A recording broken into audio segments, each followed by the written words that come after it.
I Said to Love by Thomas Hardy, 1840 to 1928.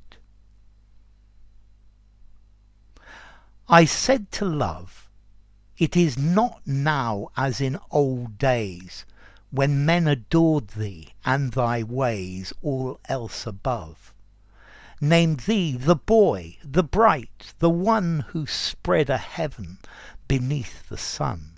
I said to love. I said to him, we now know more of thee than then. We were but weak in judgment when, with hearts abrim, we clamoured thee that thou would please inflict on us thine agonies. I said to him. I said to love, thou art not young, thou art not fair, no faery darts, no cherub air, nor swan nor dove are thine, but features pitiless, and iron daggers of distress. I said to love. Depart then, love, man's racial end dost threaten thou. The age to come, the man of now, know nothing of. We fear not such a threat from thee, we are too old in apathy. Mankind shall cease, so let it be. I said to love. Okay, this poem is by Thomas Hardy. Thomas Hardy's he's famous as a poet and an author, but also he was an architect. Let's see, he originally came from the southwest of England, from Dorset, but he lived most of his time in the greater London area. I believe he lived in Surbiton, and he went to King's College London. So what's the poem about? Well, I think firstly we need some context to this. Let's see, Hardy's first wife, Emma, died. Let's see, they met when they were quite young and they married. But as time went on, I think the relationship got worse and worse, and eventually they were estranged, and then she died.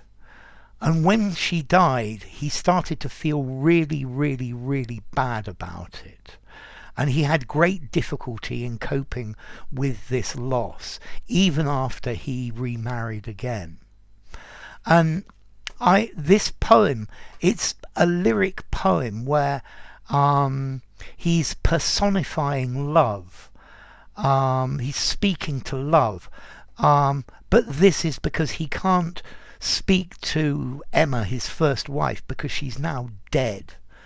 And I think in some ways this poem is talking to love, but it's also talking to Emma, his first wife, and there's a mixture of these two ideas.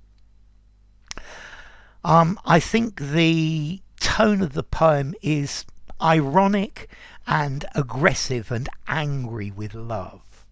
And there's change as well, the changing way of love, and the fact that love doesn't last forever, that eternal love does not exist.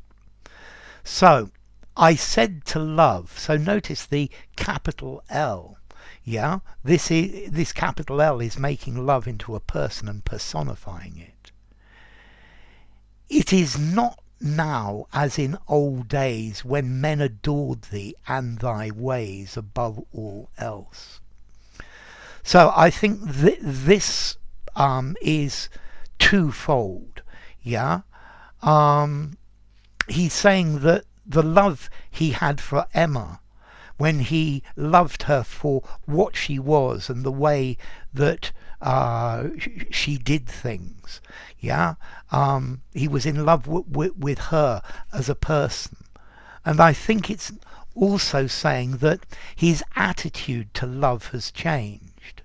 Yeah, I'm not this young man anymore who's head over heels in love. I think he's become cynical.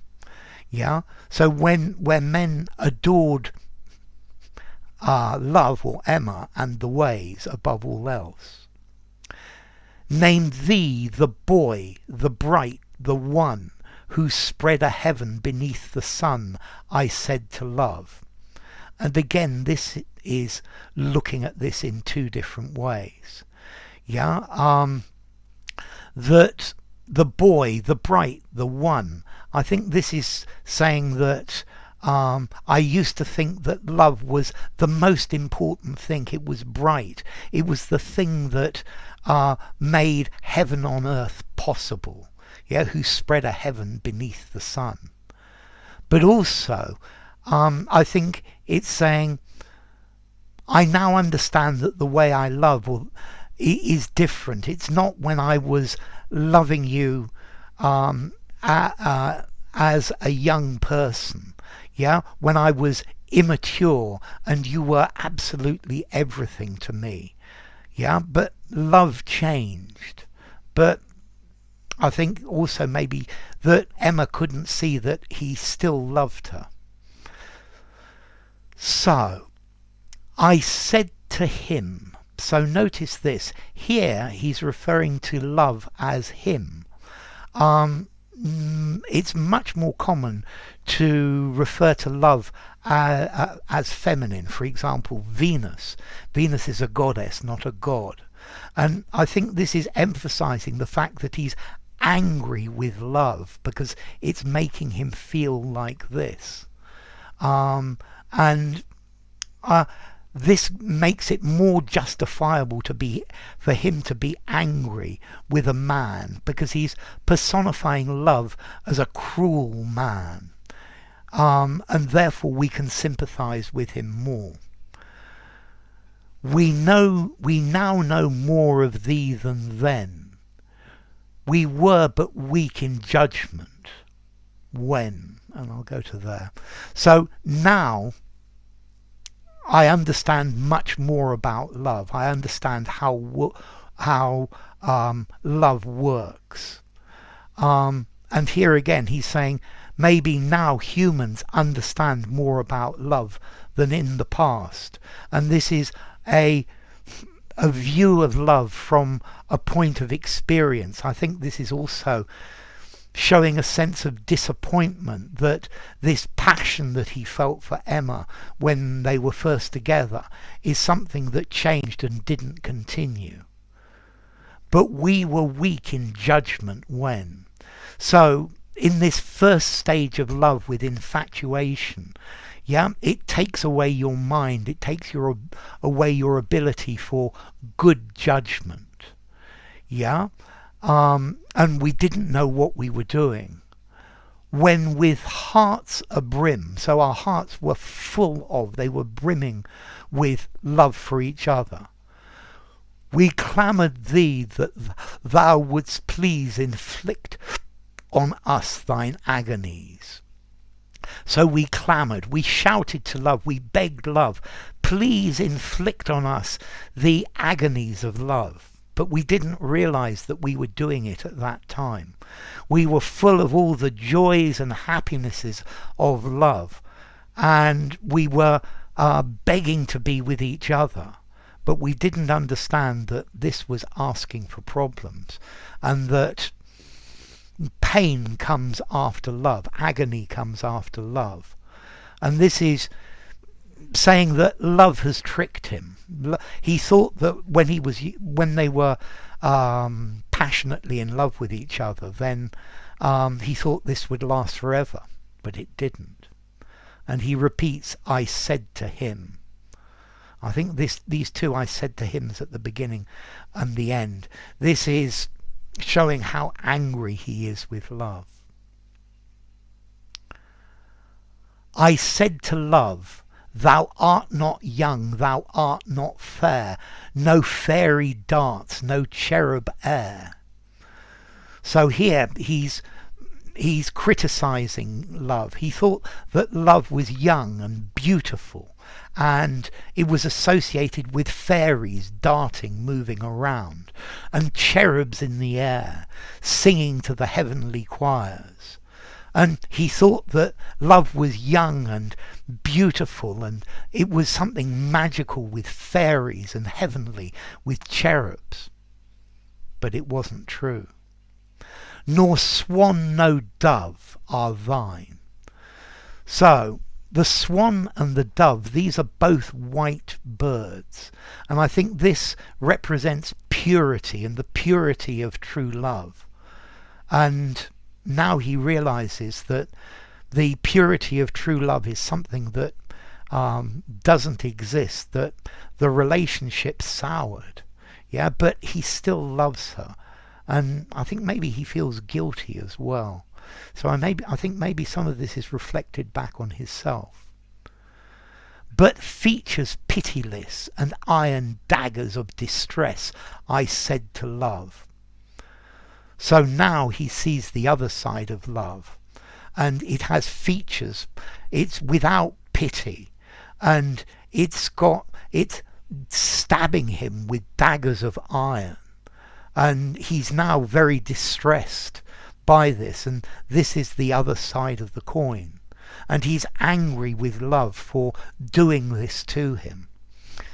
I would say he did it to himself, and I think this is something that he needs to accept. And then notice he changes the way that he's writing. It doesn't start with he's talking to love. Well, he is, but he says, "Depart then, love, go away. I've had enough of love. I've changed my mind about love. Man's racial end dost threaten thou." So if man doesn't respect you, if man feels apathy about love, then you become nothing. Love stops becoming this important characteristic. The age to come, the man of now, know nothing of. So yes, he's changed his view of love, and it's not this wonderful objective. Yeah, he says, "Go away. I want to ignore love. I don't want to think of love as this important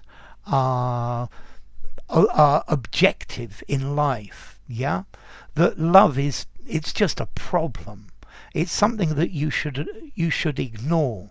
It's something you need to feel, but without passion. And I think maybe this is separating the idea of passion and love. And he's saying that maybe if all men were like this, then that would be the end of the influence of love, and love would be irrelevant. "We fear not such a threat from thee. We are too old in apathy." So here this is repeating this idea that then love will not threaten, it will not be a danger. If we don't care about love, if love is something that we feel but without passion, then we won't get into this terrible state where we feel bad, that we feel sad that love has ended, that love is no more, love is no more, and man stops believing in this. Mankind shall cease. So mankind will stop believing in love, and maybe is that the end of mankind or the end of love itself? So let it be. If this is the end of man, then it should be like that. I said to love. So enough. If you enjoyed the video, give it a rating, subscribe to my channel, and I will see you soon. Bye for now. I Said to Love by Thomas Hardy.